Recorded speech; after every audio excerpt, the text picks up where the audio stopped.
Salam sejahtera, terima kasih karena bersama dengan saya di Nazilin Unity Channel. Sekali lagi, Anwar Ibrahim tampil menyatakan kebenaran yang paling ditakuti oleh pembangkang. Berkait dengan penentangan RUU atau URA, ini adalah pendedahan Anwar Ibrahim yang mungkin ramai tak pernah beritahu, media tak pernah tahu, atau pembangkang sengaja tak tahu, tak berani nak dedahkan. Anwar kata penentang URA ada agenda pastikan Melayu terus miskin. Kalau betul agenda ini adalah agenda penentang URA, ini satu perkara yang memang dahsyat, keji dan jahat. Bayangkanlah, Anwar kata penentang URA atau URA ada agenda pastikan Melayu terus miskin. Bagaimana ini boleh berlaku? Perdana Menteri Anwar Ibrahim hari ini membidas pengkritik Akta Pembaharuan Bandar URA yang dicadangkan kerajaan dengan menegaskan bahawa mereka yang membantahnya mempunyai agenda tersembunyi dalam memastikan orang Melayu terus miskin. Berucap kepada kaki tangan Kementerian Kewangan pada perhimpunan bulanan di Putrajaya hari ini, Anwar berkata hati nuraninya tidak membenarkannya berdiam diri. Sedangkan penduduk miskin bandar hidup dalam keadaan serba kekurangan. Apakah patutnya mereka kekal anak pinak hidup begitu? Sedangkan kita ada segala kemewahan. Tidak ada mercu tanda yang hebat dengan Twin Tower, menara berkembar. Kita ada jambatan, semua hebat-hebat, kata Anwar. Tapi, majoriti rakyat miskin bandar hidup dalam keadaan begitu. Daif. Saya tidak boleh biarkan demikian.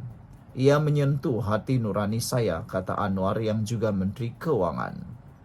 Terdahulu dalam ucapannya, Anwar mengimbas kembali mengenai lawatannya ke sebuah unit rumah pangsa kos rendah di Sri Perlis sebelum ini. Katanya, terdapat sekurang-kurangnya 6 orang dalam keluarga itu yang tinggal bersesakan di rumah satu bilik yang berkongsi bilik air tunggal. Katanya, keluarga seperti itu berkemungkinan akan terus menghuni di rumah tersebut sehingga generasi seterusnya. Mengulas mengenai usaha pihak tertentu yang cuba menggagalkan undang-undang tersebut atas pelbagai sebab, Anwar berkata, setengah mereka hanya berminat untuk memastikan orang Melayu terus berpendidikan rendah dan miskin supaya mereka boleh diperalatkan. Ini yang disebut teori sindrom kebergantungan oleh Samir Amin. Umpama rakyat dilemahkan supaya boleh dikawal. Ilmu sedikit jadi boleh dihasut melalui agama dan kaum. Ini masalahnya, katanya.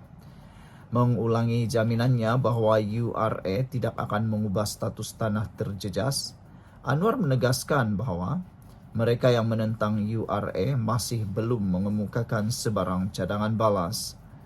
Anwar sebelum ini memberitahu Dewan Rakyat bahawa akta yang dicadangkan itu tidak akan memaksa pemilik tanah atau rumah daripada menyerahkan kediaman mereka atau mengubah komposisi etnik di kawasan berkenan.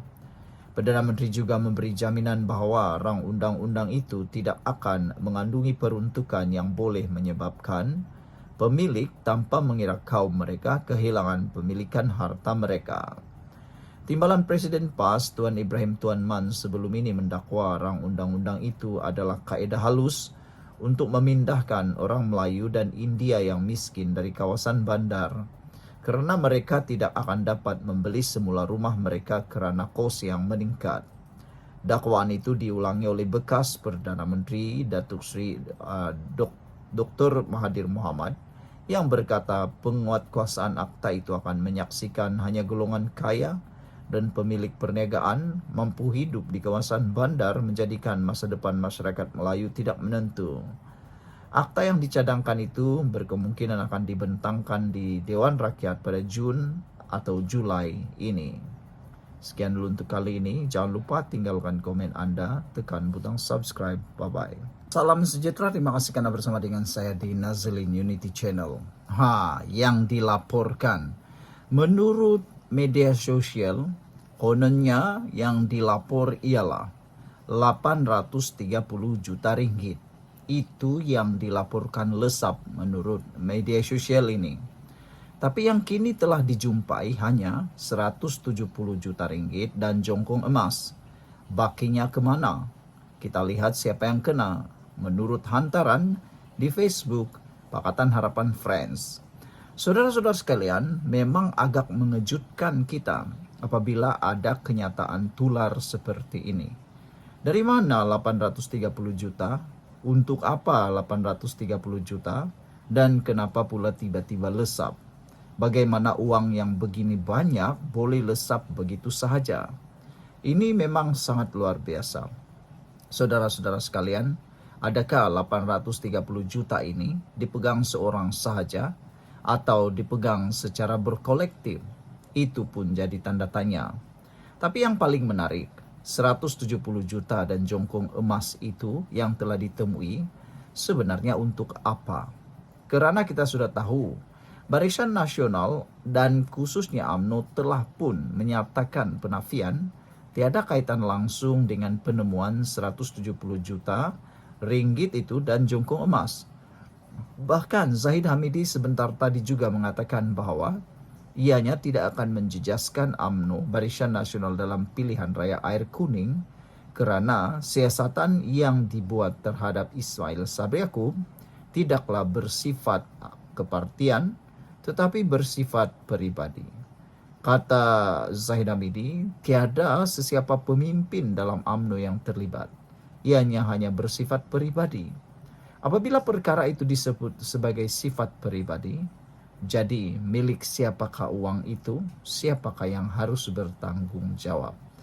Menjadi tanda tanya kalau uang itu adalah simpanan oleh 4 bekas pegawai kanan Ismail Sabri Yaakob, menjadi tanda tanya dan persoalan besar.